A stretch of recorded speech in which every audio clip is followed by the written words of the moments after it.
15,000 രൂപ ഒറ്റത്തവണയായി നൽകണമെന്ന് all Kerala tailors association Chittilancheri unit സമ്മേളനം ആവശ്യപ്പെട്ടു.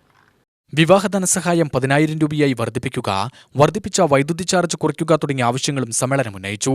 മുൻ ജില്ലാ സെക്രട്ടറി സി ബാലസുബ്രഹ്മണ്യന്റെ നിര്യാണത്തിൽ അനുശോചനം രേഖപ്പെടുത്തിക്കൊണ്ടാണ് സമ്മേളനം തുടങ്ങിയത്. ചിറ്റിലഞ്ചേരി PKM UP സ്കൂളിൽ നടന്ന സമ്മേളനം ജില്ലാ എക്സിക്യൂട്ടീവ് അംഗം മോഹനൻ ഉദ്ഘാടനം ചെയ്തു. നമ്മുടെ നാളേക്ക് വേണ്ടി മാറ്റിവെക്കാനുള്ള ഒരു ഗ്രൂപ്പ് തയ്യാറാക്കി ആ ഗ്രൂപ്പിൽ നിക്ഷേപിച്ച് നമുക്ക് പിന്നീട് ഒരു സംഖ്യയാകുമ്പോൾ അതിന്ന് ഇരട്ടി ലോൺ എടുക്കാനുള്ള ഒരു സംവിധാനം അതിൽ കൂടെ നമുക്കുണ്ടാകും.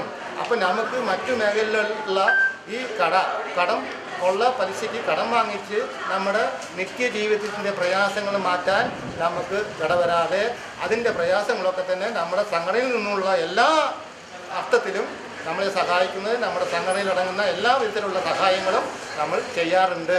ഏതെന്ന് നമ്മളെല്ലാ മെമ്പർമാരും മനസ്സിലാക്കേണ്ടതായിട്ടുള്ള കാര്യമാണ്.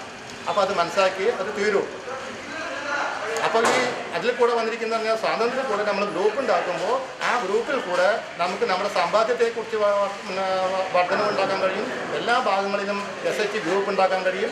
അതിൽ കൂടെ നമുക്ക് ഒരുപാട് ധനസഹായങ്ങൾ നമുക്ക് ലോൺ എടുക്കാനൊരു സംവിധാനം ഉണ്ടാകും. അപ്പോൾ നമുക്ക് ഒരാൾക്ക് 3,000 രൂപ ഒരു സംഘത്തിൽ വന്നു കഴിഞ്ഞാൽ 50,000 രൂപ നമുക്ക് ലഭിക്കപ്പെടുന്നു. Unit president R. വിജയകുമാർ അധ്യക്ഷനായി.